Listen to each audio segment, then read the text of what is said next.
김형국 감독님께서는 나의 국제교류 연대기라는 주제로 강연을 준비해 주셨는데요. 큰 박수로 맞이해 주시기 바랍니다. 저는 사실은 아티스트가 아니에요. 기획자로서 지금까지 꽤 오랫동안 행사, 그러니까 이 공연을 진행해 오고 있고요. 그래서 저도 사실 제가 하고 있는 많은 것들이 원래 국제 음악 비즈니스를 하다 보니 그런 것들이 어떻게 진행되는가를 계속 고민하고 그러고 있었는데 결국 이걸 강의를 하면서 준비해 보니까 이 국제 교류를 통한 많은 일들이 꽤 제 나름의 연대기 안에서 체계적으로 이루어졌구나라는 걸 봤어요. 그래서 이게 과연 어떤 사람들에게 어떤 의미가 있을까라고 생각해 보니 요즘 사실 국제 교류가 굉장히 큰 트렌드처럼 되어 있는데, 근데 그 국제 교류라는 시장 안에서 내가 어느 것부터 하고 있는지, 혹은 내가 지금 하려는 일들이 과연 국제 교류인지, 그리고 내가 하는 일을 국제 교류로 확장시키기 위해서는 사실 어떤 것들이 필요한지에 대해서 아마 저랑 같이 보실 수 있을 것 같습니다. 제목은 뭐 이렇게 정해봤어요. 나디아 연대기를 좋아하기도 하고, 제가 사실 일한 지 따져 보니까 이제 한 25년 됐더라고요. 25년. 제가 첫 일을 사실은 해외 국제 비즈니스로 시작했으니까 사실은 뭐 저의 모든 공연에 관련된 일이 국제 교류라고 해도 과언이 아니다. 그래서 전문가는 맞다. 라는 컨셉으로 봐주시면 좋을 것 같습니다. 사실 2001년에 저는 일을 이제 정식적으로 이제 그 전에 뭐 예술 전당에서도 좀 있었고 일을 했었지만 정식으로 제가 처음에 일을 하게 된 것은 LG 아트 센터예요. 정식으로 제가 이제 입사를 한 회사이기도 하고, 그 당시에 2001년도를 생각한다면 여기 그때 태어나시지 않은 분도 있을 수도 있습니다. 하지만 그때 당시를 기억하시는 분들은 꽤 대한민국 공연계에서 혁신적인 공연장이었고, 그다음에 꽤 좋은 공연들이 한국에 오기 시작한 그런 공연장이기도 해요. 사실은 지금은 이제 굉장히 많은 공연장들에서 자체적으로 국제 교류를 통해서 굉장히 좋은 아티스트를 하곤 했었는데, 2000년까지만 해도 사실 한국에는 약간 이런 시스템이었습니다. 몇몇의 회사들이 다 아티스트를 데려오는 일을 대행을 하고 있었고, 그 아티스트들이 전국을 돌면서 그 에이전시가 전국을 돌면서 그 아티스트를 파는 거예요. 그러니까 실제로 한국의 아티스트가 한번 오게 되면 전국 순회 공연이 이루어지고, 그리고 한국에서 어떤 에이전시가 어떤 아티스트를, 어떤 에이전시는 어떤 아티스트를 나눠서 일을 사실을 하고 있었어요. 근데 LG 아트 센터가 일을 시작하면서 약간의 그런 시장의 보수적인 것들이 무너졌다고 할 수. 왜냐하면 해외에서도 깜짝 놀랐을 거예요. 예전에는 A라는 아티스트가 계속 A라는 회사에서만 계속 연락이 왔었는데 갑자기 A, B, C, D 회사들이 연락이 오기 시작하는 거예요. 그러면서 각자 공연장들의 혹은 각자 페스티벌들의 프로그래머들을 개발하기 시작했고, 그래서 그런 일을 하는 사람들이 생겨나기 시작했습니다. 그래서 여기 보면 이제 굉장히 해외 유명한 아티스트들을 그냥, 그때 사실 제가 가장 사무실이 막내였죠.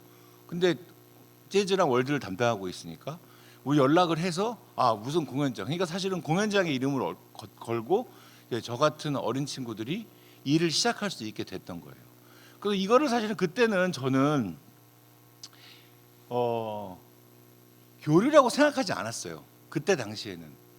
왜냐하면 아주 초기 단계였기 때문에 저도 뭐 공연장의 예산이나 이런 것들을 생각한다면 그냥 아티스트를 이렇게 한번 불러오는 게 아니라 그때 그 당시에 아시아에 오는 아티스트들은 어떤 아티스트들이 있나, 혹은 한국에 좀 관심 있는 아티스트 누군가를 계속 서칭을 하고 아티스트를 그냥 데려오는 입장이었던 거죠. 이렇게 사실 일을 꽤 오래 했습니다. 제가 LG 아트 센터에서 6년을 일했으니까 거의 6년의 대부분의 시간은 이런 시간이었던 것 같아요. 근데 지금 생각해 보면 이 교류라는 것이 단박에 익스체인지가 일어날 수는 없습니다. 한쪽으로 먼저 물꼬가 터지고, 그 다음에 그거를 바탕으로 사실은 다른 피드백이 있을 때 교류가 생긴다고 생각을 하거든요. 그래서 나름 저는 이때 당시의 일을 사실 지금까지는 별로 교류라고 생각하지 않았지만 교류라는 큰 이디엄에 놓고 보면 물꼬가 터진 시작이었다라고 생각을 해요. 그러면서 이제 어떤 일들을 제가 하게 됐냐면 어떤 아티스트가 한국에 왔을 때 그냥 내 공연장에서 똑 하고 보내는 그런 일들이 별로 의미가 없다는 걸 알게 됐어요. 그건 경제적으로도 혹은 아티스트의 효율 면에서도 좋지 않다는 생각을 했어요. 그래서 2004년에 이거는 이제 KD 저기 캐나다의 4D 아트 아니마라는 이제 버추얼 시어터인데 물론 제가 음악 PD이긴 한데 엘자 센터 같은 경우에는 공연장의 특성상 이제 PD들이 시간이 남으면 이제 음악이나 연극이나 무용도 같이 하곤 해요. 그래서 제가 했던 무용 작품인데 그러니까 무용이라기보다는 복합 장르 작품인데 이 작품을 그때 당시에 제가 두 군데의 국내 프로모터에게 소개를 했어요. 공연장에. 그래서 한국에 오는 김에 이 아티스트가 조금 다른 공연에서 공연을 할 수 있게 했던 거죠. 그러다 보니까 실제로 그 아티스트와 저와의 관계에 아티스트가 저를 생각하는 것은 어떤 느낌이냐면 단순히 공연장의 프로모터가 아니라 한국에 있는 공연을 모두 잡아주는 에이전시 역할로 제가 그쪽에서 받아들이게 되는 거예요. 그러니까 지금 생각하면 그리고 지금 이제 계속 일을 하시는 분을 생각한다면 지금 그때보다 지금 훨씬 더 공연장의 네트워크가 잘 돼 있고 그 교류가 많은 상황에서 아티스트를 초청하다 보면 이런 일이 실제로 이루어지게 되는 거죠. 그러면 이런 것들을 국내에서만 할 것인가? 이제 그런 생각을 하다 보면 이제 이런 일이 벌어져요. 너무나 유명한 아티스트들, 존 맥너플린이나 페메스니 같은 아주 빅네임의 아티스트들인데 이 아티스트들은 국내에서뿐만 아니라 이거를 아시아 쪽에다가 조금 묶어서 팔면 어떨까라는 생각한 거예요. 그러니까 오퍼 자체를 페메스니 회사에 한국에서 뭐 두곡 이게 아니라 아시아의 공연 10개를 내가 만들어 올 테니까 이렇게 투어로 오는 게 어떠냐 역으로 제안을 하게 되는 거죠. 그 전까지만 해도 이런 식이었어요. 아티스트가 아시아에 있는 모든 베뉴와 에이전시에 메일을 뿌립니다. 자, 팬메스니가 매달 10월 달에 아시아 갈 예정, 갈 사람부터 라고 하면 우리가 기다렸다가 언제 오시는군요. 그럼 다다다닥 달려붙었단 말이에요. 근데 역으로 제가 아시아 프로모터들한테 우리가 자라섬 엘자 센터에서 예를 들어 5월 달에 음악 공연을 좀 하고 싶은데 우리가 한 공연 10개 만들면 아티스트가 없던 투어를 만들어 오지 않을까? 라고 제안을 하게 된 거예요. 그래서 그런 것들을 아티스트랑 해외의 다른 국가의 베뉴들이랑 같이 투어를 만들어서 공동으로 초청하는 일들도 하게 됐어요. 그러니까 결국 교류가 여러분들 생각하기에 교류가 아티스트를 데려오고 내 아티스트를 보내고라는 일일 뿐만 아니라 그러니까 이건 기획자 입장에서 말씀드리는 거예요. 공연자들은 사실 예술가들은 이런 일에는 이런 것보다는 조금 더 자기의 아트를 가지고 자기 예술 작품을 가지고 해외에 여러 군데 보내는 데 더 관심이 있을 수 있겠지만 기획자 같은 경우에는 사실 다른 기획자들 혹은 다른 베뉴, 다른 나라와의 연대, 그 다음에 같이 뭔가 공동으로 프로젝트를 만드는 것 이런 것도 교류의 기반이 될 수 있다는 거죠. 교류의 기반이 되려면 사실 뭔가 안정적인 플랫폼이 있어야 돼요. 가장 쉽게는 내가 일하는 공연장이 있다거나, 혹은 내가 일하는 페스티벌이 있다거나, 혹은 내가 한국에서 예를 들어 공연이 오면 5개 정도의 공연을 만들 수 있는 안정적인 투어 구조를 가졌다거나, 더 나아가서는 나랑 같이 일을 하면 아시아에 10개 이상의 혹은 5개국의 10개 이상의 베뉴에서 공연할 수 있는 플랫폼을 가지게 된다면 사실은 조금 더 장기적이고 안정적인 기획을 할 수 있게 되는 겁니다. 그래서 실제로 LG 아트 센터에서 했던 공연들을 보면 저 같은 경우는 이제 공연장에서 일을 하니까 안정적인 플랫폼을 기반으로 단순 초청을 넘어서 장기적인 플랜을 가능하게 돼요. 이 사실을 다 모르시는 팀들이겠지만 제가 2006년에 회사를 나왔어요. 2006년 회사를 나왔는데 이때 이거는 3년짜리 프로젝트였습니다. 이것은 이탈리아의 음악을 좀 들으시는 분들은 아시겠지만 이탈리아의 프로그레시브 락 밴드들이에요.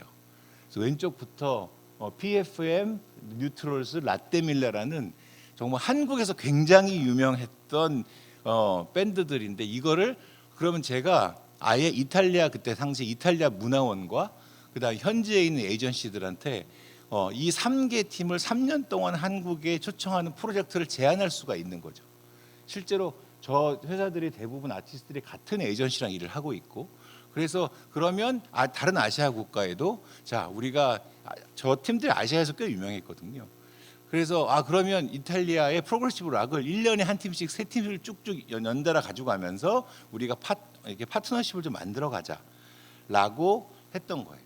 그러니까 기본적으로 공연장에 있다. 사실 공연장 그 플랫폼이 공연장일 수도 있고 다른 것들로도 있지만 공연 기획자로서의 교류를 생각한다면 요 정도가 사실은 여러분들이 쉽게 생각할 수 있는 구조인 것 같습니다. 물론 요새는 이제 좋은 공연장들에서 이제 여기도 이제 곧 벚꽃동산 공연도 하던데 LGR 센터에서 벚꽃동산을 만들어서 올해 이제 호주에도 진출을 하거든요. 그러니까 그런 식의 자체 제작을 통해서 공연장 베이스로 그런 것들을 할 수 있다는 건 이렇게 안정적인 플랫폼이 있다는 거예요. 공연을 만들어서, 그리고 실제로 거기에 너무 유명한 배우들 나오지만 그 유명한 배우들도 안정적인 플랫폼을 가지고 자, 이 공연을 하게 되면 향후 해외 진출의 기회가 있습니다. 전국 투어의 기회가 있습니다. 이런 것들을 하게 되면 참여하는 아티스트들조차 그런 교류의 기반으로 한 사업들에는 조금 더 적극적으로 참여를 할 수 있게 되는 거죠. 그래서 거기까지가 사실은 저는 공연장에 있으면서 제 나름대로 배우고 습득했던 교류였던 것 같아요. 그러면서 제가 2006년에 자라섬 제주 페스티벌로 자리를 옮기거든요. 아까 사회하시는 분이 자라섬 국제 재즈 페스티벌이라고 하셨는데 제가 5회까지는 국제 재즈 페스티벌이었고 5회가 지나면서 국제를 띄웠어요.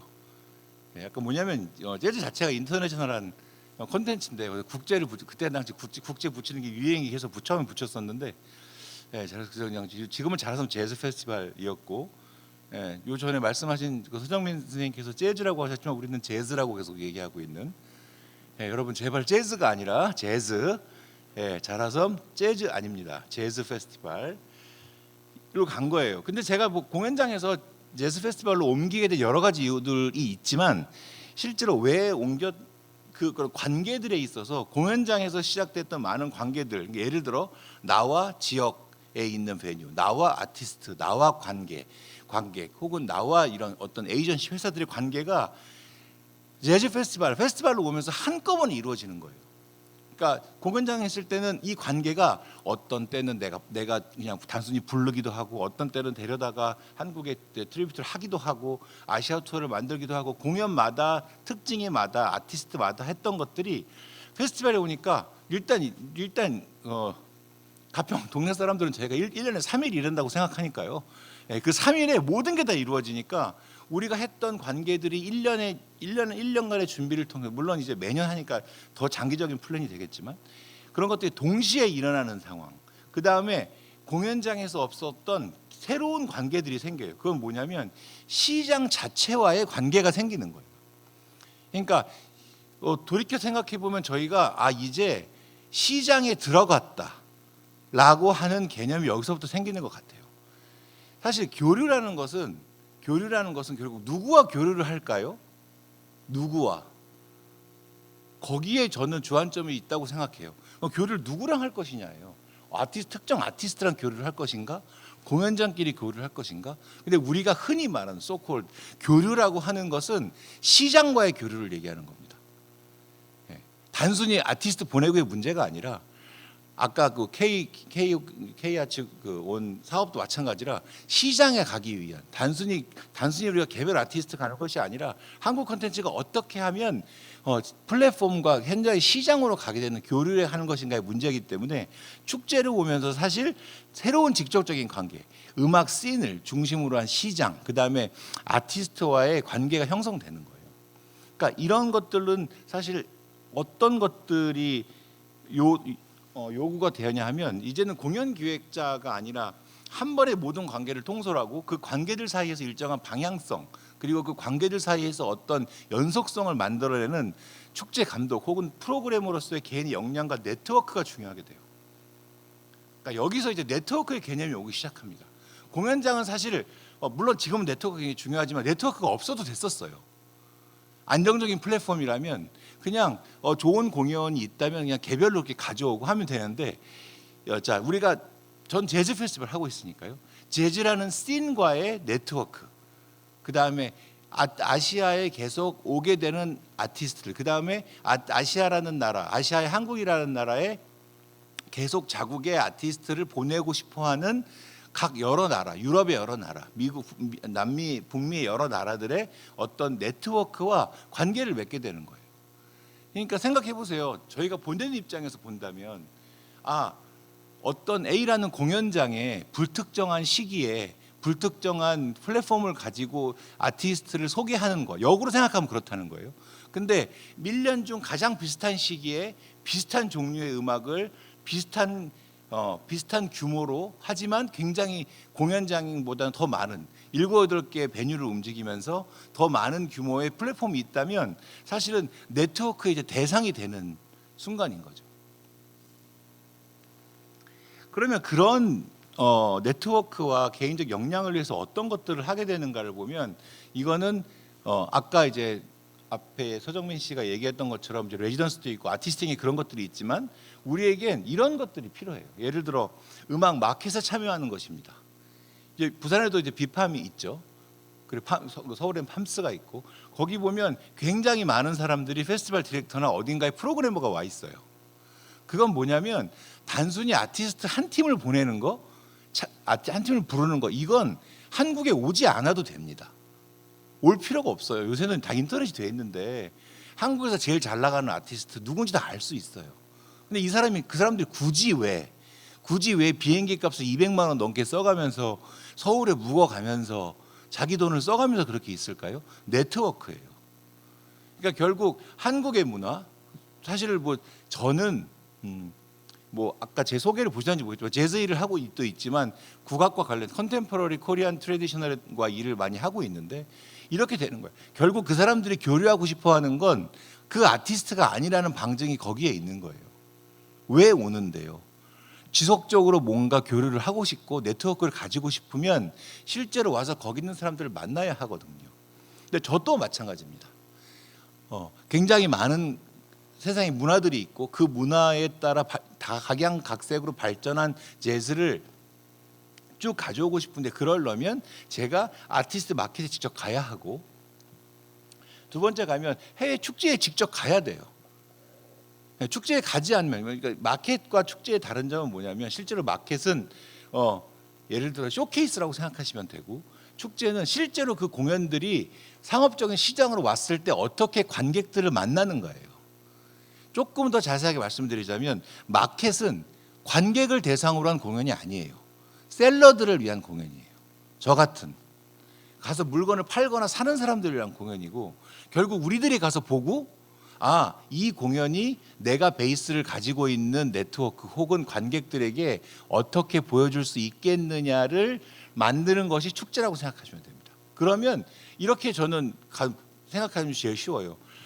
제가 모든 아티스트를 데려올 수는 없으니까 시장에 나가서, 그러니까 음악 마켓에 가서 몇몇 아티스트를 보게 됩니다. 이 아티스트 괜찮을 것 같은데, 그 아티스트를 실제로 관객과 만나는 모습을 또 보기 힘들어요.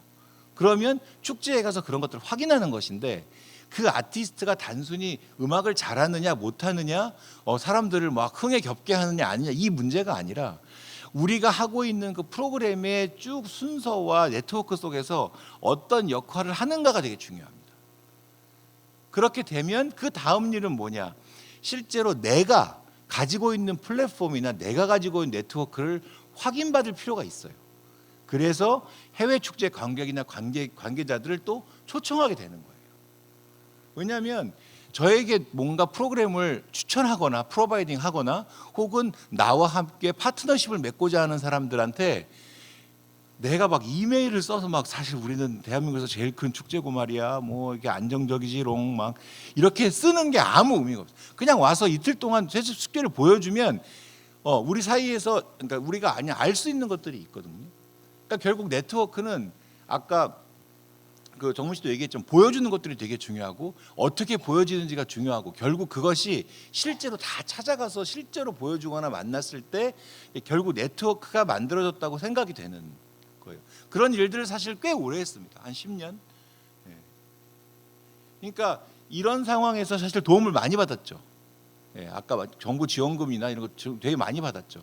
왜냐하면 근데 제가 받은 지원은 사실 한국 정부 지원도 있지만 요건으로만 본다면 사실은 해외에서 지원을 더 많이 받았어요. 왜냐하면 같은 이치예요. 한국도 팜스나 이런 데서 외국에 있는 프로그래머들 초청한단 말이에요. 왜? 이 사람들과 한국의 음악씬이 네트워크를 갖기를 바라거든요. 근데 이런 프로그램이 나라마다 다 있어요. 스페인도, 노르웨이도, 미국도, 스페인도 다 나라마다 다 있습니다. 예. 굉장한 외워버리라고 할 수 있죠. 예. 그래서 그런 나라들을 계속 돌아다니는 거예요. 초청하면 가서 그 나라 공연 보고. 사실 쉽지 않습니다. 가면 막 공연을 하루에 막 7개, 8개씩 봐야 되니까 좀 머리가 아프긴 하지만 그래도 거기 계속 들이밀고 그럼 거기에 오는 사람들 사이에 네트워크가 생기는 거예요. 그래서 결국 자라섬에서 만들어지는 건 이런 겁니다. 축제 간에 MOU를 맺어요. 네. 너와 나 사이에 이런 네트워크가 있음을, 이게 사실 MOU가 법적 구속력이 있는 건 아니니까요. 하지만 문화예술에서 MOU는 굉장히 중요해요.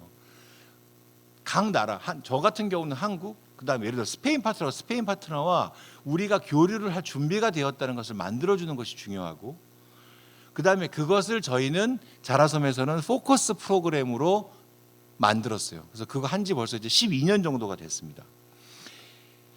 포커스 프로그램은 뭐냐? 이게 교류를 할 때 우리는 문화예술 파트잖아요. 네. 그러면 문화는 뭐죠? 사실은 강의가 제일 조금 하나씩 물어보면서 막 그랬어야 되는데, 예. 문화는 사실은 삶의 양태입니다. 아시죠? 예, 다 아시는 거니까요. 예. 예술은요? 예술마다 각자 뭐 다 있겠죠. 각자 뭐 이렇게 정이 있겠지만 저는 사람에게 감동을 주는 모든 것이라고 생각해요. 사실 우리 다 문화예술 관계자들이잖아요. 예. 심지어 문화체육관광부에서 나오잖아요. 문화체육관광부. 예. 문화. 그러니까 사실 우리가 이거를 재즈만 가지고 네트워크하기 쉽지 않습니다. 너무 내로우해요.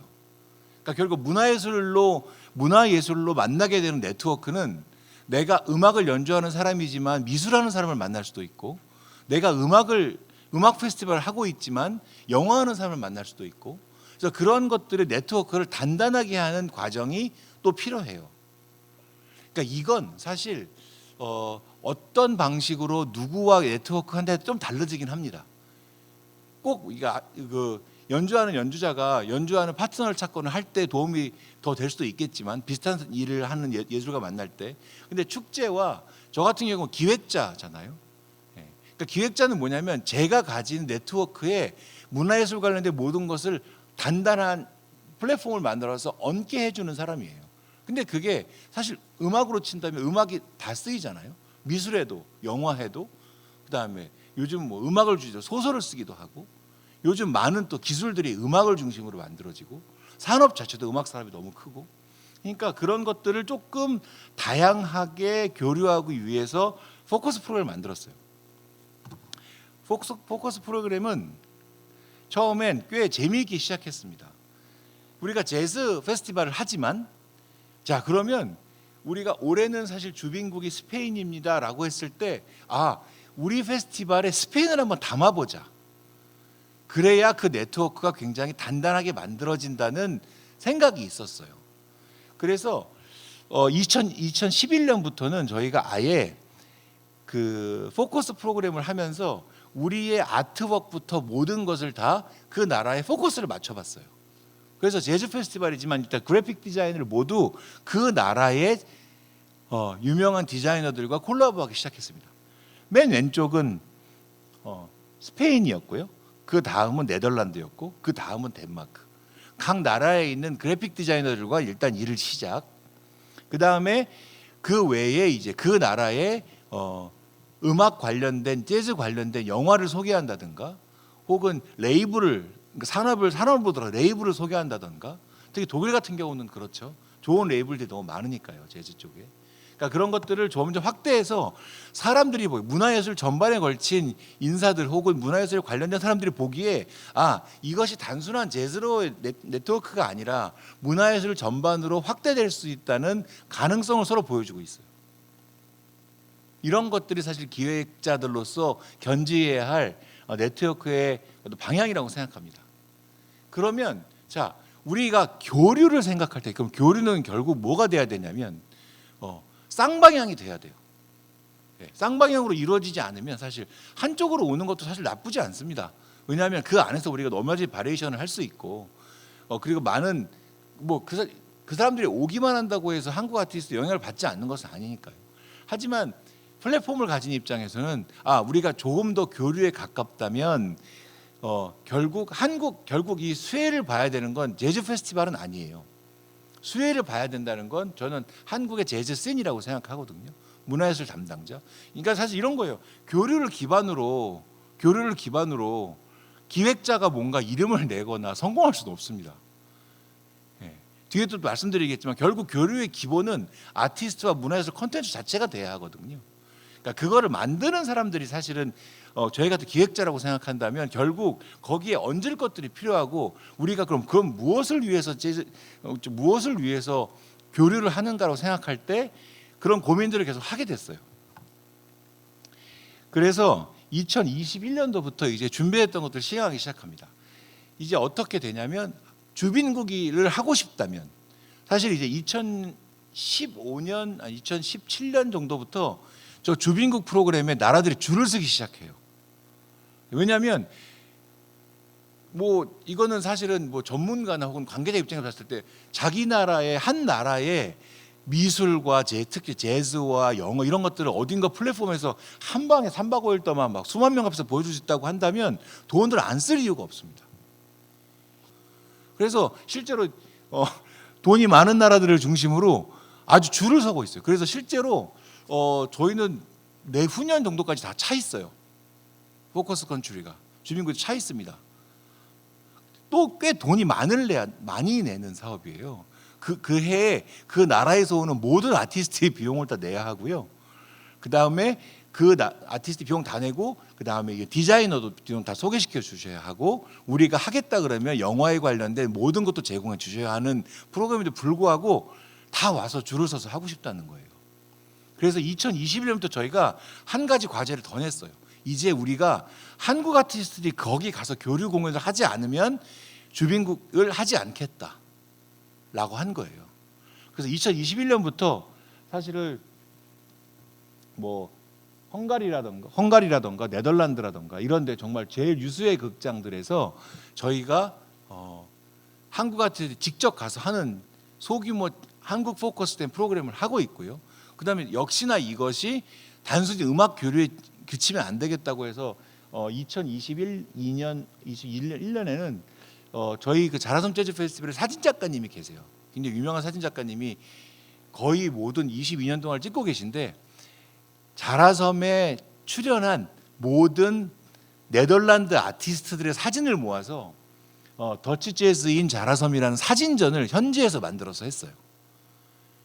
그러니까 이런 것들 네트워크가 이젠 사진으로 보이게 되는 거죠.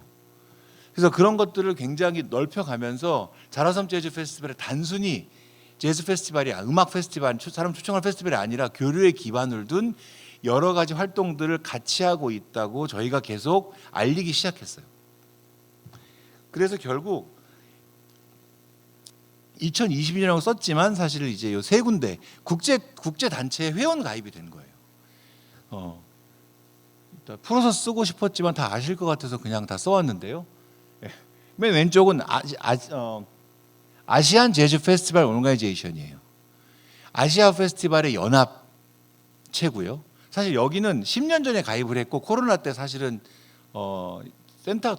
협회가 더 이상 일을 하지 않으면 협회 때 코로나 때 아시아 쪽은 완전히 다 그냥 망해버렸어요. 페스티벌들이. 그래서 지금은 활동하고 있지 않고 작년에 2022년에 제가 새로 가입한 게 두 가지인데요. 하나는 EJN 유러피안 재즈 네트워크. 그 다음에 마지막 거는 포럼 오브 월드 뮤직 페스티벌이라고 세계 월드 뮤직 포럼이에요. 근데 사실 저 두 단체가 왜 의미가 있는가를 말씀드리고 싶은데 저 EJN은 EU의 산하단체예요. 그러니까 유럽은 사실 한 나라란 말이에요. EU로. 그래서 EU의 기본은 문화 다양성과 그 다음에 문화 다양성과 그다음에 자국 나라의 기본 문화 다양성의 기본을 두고 있어요. 그래서 실제로 유러피안 재즈 네트워크는 그러면 유럽에서 클래식을 제외한 각 나라에서 공통적으로 가지고 있는 문화 콘텐츠들의 네트워크를 EU에서 지원을 하거든요. 그래서 EU 산하단체입니다. 그래서 근데 넌 유러피안 국가로 처음으로 자라섬 페스티벌이 가입을 하게 됐어요. 사실 이게 막 굉장히 큰 일이지만 뭐 저희만 알고 있는 큰 일이지만 안타깝게도 예.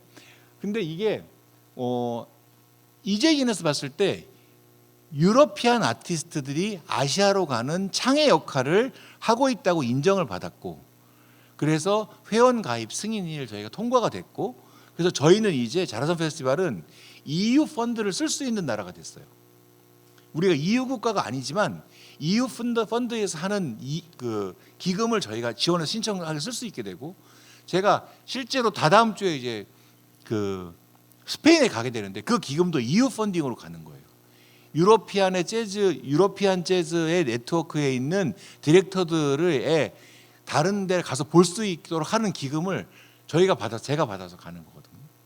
그리고 실제로 2027년에는 지금 EJN과 그러니까 EU 펀딩으로 얘기하고 있는 건 아예 공식적으로 자라섬 재즈 페스티벌이 아시아 재즈 씬으로 가는 윈도우 역할을 해서 한국에서 유럽에 있는 모든 재즈 연합에 있는 디렉터들과 플랫폼들이 한국에 자라섬 페스티벌 때 와서 같이 포럼을 하고 아시아 시장으로 진출을 하는 그런 것들을 2027년으로 지금 얘기를 하고 있는 중이에요. 그래서 사실 거기서 EJ에서 제안한 것은 아예 포커스 컨트리를 EU로 해달라라는 거죠. 그래서 그런 일들은 사실은 그 돈이 다 사실 EU 펀딩에서 와요. EU에서. 근데 EU 펀딩은 실제로 우리가 생각하는 것보다 훨씬 더 기금이 크거든요. 그래서 그런 것들을 쓸 수 있게 되었다. 그리고 또 하나는 이제 굉장히 솔리드한 네트워크가 된 거예요. 그러니까 예를 들어 이런 거예요. 이제 유럽에서 뭔가 아시아에 진출할 때 혹은 아시아에 뭔가 이제 궁금한 점이 있다거나 믿을 만한 파트너가 생겼을 때 모두 자라섬 페스티벌에 문의를 한다는 거예요. 야, 필리핀에 이런 데서 연락이 왔는데 혹시 아는 데니? 사실은 모르죠. 어떻게 알아요? 필리핀 그렇게 멀고 가본 적도 한 번밖에 없는데, 근데도 우리 EU처럼 생각하는 아시아를. 아시아에 누군가가 연락을 하거나 일을 시작한다면 자라섬을 통해서 검증할 수 있다는 그런 것들. 그러니까 상호 협의가 암암리 협의가 되는 것들이고, 특히 이제 EU의 국가들은 이미 그 한국으로의 진출을 할 때, 그러니까 자라섬 페스티벌로 뭔가 기금을 받을 때 굉장히 프라이어리티를 갖게 됐어요.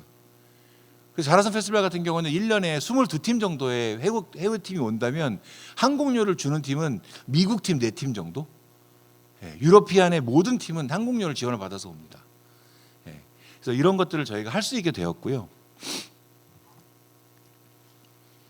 그 다음에 이제 그렇게 만들게 된 어떤 관계들을 가지고 이제 단순히 한국의 아티스트를 보내고 그다음에 거기 있는 아티스트를 데려오는 것뿐만이 아니라 그러면 주변국의 아티스트들과 같이 콜라보 작업을 통해서 새로운 콘텐츠를 만들자라는 것들이 만들어졌어요. 그래서 이거는 사실 오늘 주시하신 코피스에서 지원을 받아서 한 캐나다 수교 관련한 사업을 가지고 만든 것이고요. 이건 작년에 한국 아티스트 3명, 캐나다 아티스트 3명이 캐나다에서 일주일 동안 워크숍을 통해 레지던스를 통해서 곡들을 만들고 캐나다와 한국을 투어했던 작품입니다.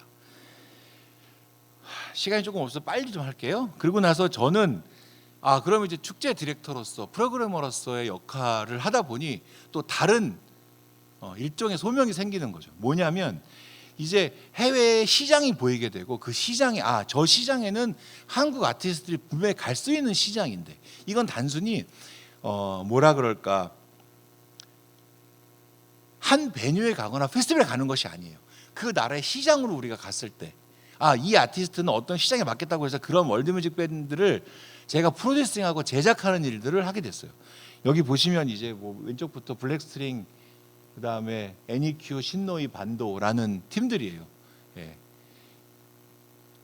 다 제가 프로듀싱한 밴드들이고 현재 지금 굉장히 씬에서 많이 활동을 하고 있는 팀들이고요. 그래서 이런 것들을 보게 되면 프로듀서로서 어떤 이제는 예술적 역량이 필요한 거죠. 왜냐하면 내가 이제 누군가를 보내야 하면 나의 정체성, 그 다음에 나의 테이스트, 나의 역량이 사실은 필요. 그 다음에 그럼 그것들을 그런 것들을 모아졌을 때 이것을 어디에 보낼 거라는 시장에 대한 연구와 분석까지가 필요하게 되는 거죠. 그러니까 결국 기획자들은 제가 최초에 말씀드렸던 것처럼 누구를 단순히 초청하고 보내고를 떠나서 혹은 거기에 있는 문화와 문화를 만나서 컨텐츠를 만드는 것을 떠나서 최종은 시장에 진출이라고 할 수 있어요. 시장에 얼마나 가게 되느냐, 한국 시장에 누구를 어떻게 잘 안착시키느냐, 그다음에 내가 일하는 밴드, 내가 가슴에 품은 아티스트가 한 시장에 얼마나 잘 안착할 수 있는가를 프로듀서로서 되는 거죠. 역할이 공연 기획자에서 축제 프로그래머로, 축제 기획자로, 그다음에 공연 아티스트를 향한 프로듀서로서 만들어지는 거예요. 그래서 영상 하나를 좀 보여드리려고 하는데요.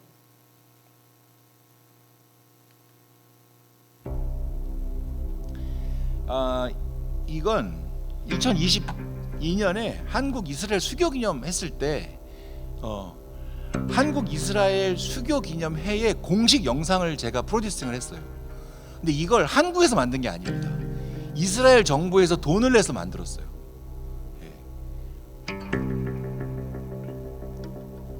그래서 한국 아티스트 2분, 그 다음에 이스라엘 아티스트 2분이 이스라엘에서 만나서 곡을 만들고 이스라엘에 있는 곳곳을 다니면서 영상을 찍어서 만든 거예요.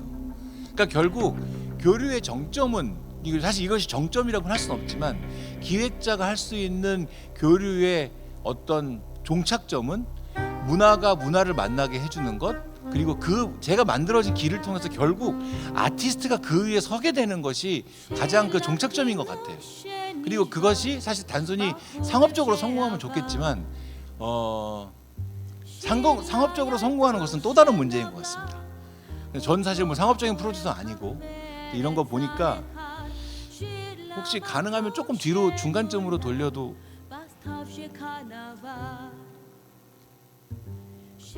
아니면 볼륨을 좀 킬 수 있어요. 여기서 컨트롤. 네, 좀 보시죠 뭐. 네. 근데 좋습니다.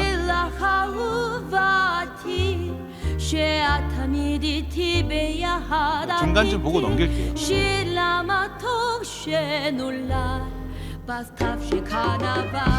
검은고의 허윤정 명인과 그 판소리를 하는 김유리 씨고, 김유리 씨는 아까 말씀드린 그 서정민 씨랑 그 프로젝트 같이 하는. 그리고 한국은 사실은 이 문화를 얘기할 때 우리 단일민족이기 때문에 굉장히 한 가지를 가지고 가는 경우가 되게 많이 있어요. 근데 이스라엘 같은 경우에는 물론 유대인이 있긴 하지만 굉장히 많은 나라들이 같이 살고 있는 것을 다 문화적으로 포용하고 있긴 하거든요. 그래서 여기 싱어는 이디오피아 출신의 이스라엘 아티스트이고요. 그리고 저 색스폰 부는 연주자는 정말 전통 유대를 따라서 사는 사람이에요.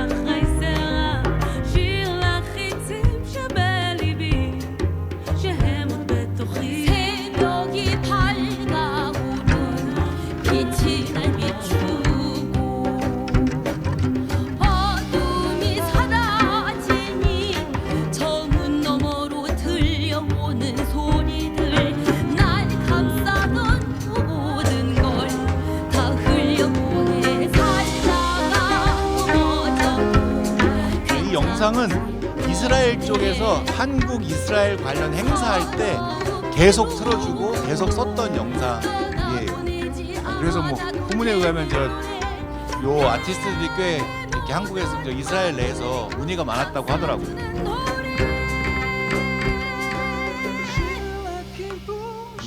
여기 유튜브에 보면 있으시니까요.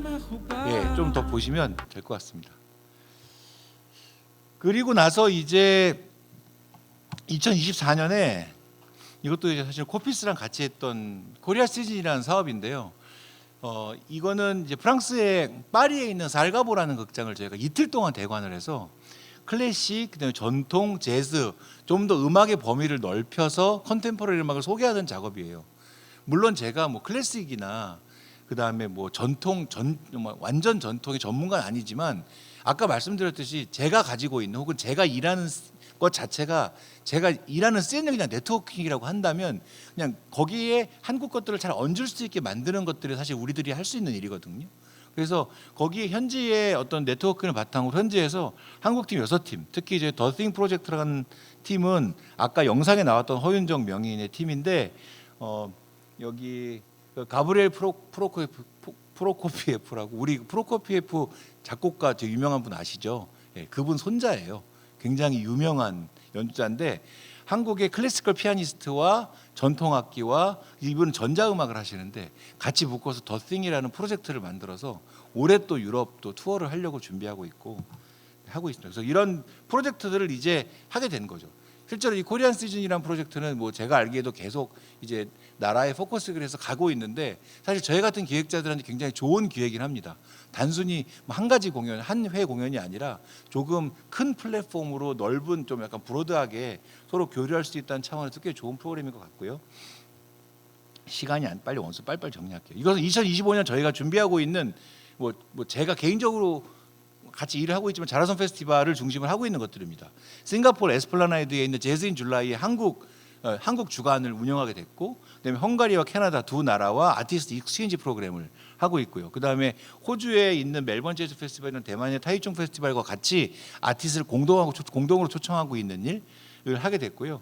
사실 지난주에 뭐 하나 발표가 났지만 상호 교류 쌍방향 사업도 저희가 선정이 돼서 10월에 하는 에스플라나이드의 다른 페스티벌이랑 자라섬이랑 연계를 해서 아티스트 체인지하는 것도 저희가 할 수 있게 되었습니다. 그러면 마무리로 이런 매개자로서 조금 알아야 될 것은 무엇인가를 보면 이런 거예요. 일단 무엇을 가지고 교류할 것인가예요. 그러니까 이게 아티스트와 다른 점입니다. 아티스트는 본인을 가지고 교류하면 되는데 우리는 일단 조금 힘들어요. 어떤 컨텐츠를 가지고 교류할지, 어떤 웨이로 교류할지를 먼저 정하는 것이 중요합니다. 그러니까 그러면 결국 가져야 되는 것은 뭐냐? 사실은 뭐 조금 딥한 얘기긴 하지만 아까 연주자로서의 정체성 같이 우리는 우리의 테이스트가 있어야 돼요. 저는 주로 재즈 쪽으로도 트레디셔널 음악이라도 할 수 있지만 개인의 테이스트와 개인의 좋아하는 음악을 만드는 것은 굉장히 중요하고요.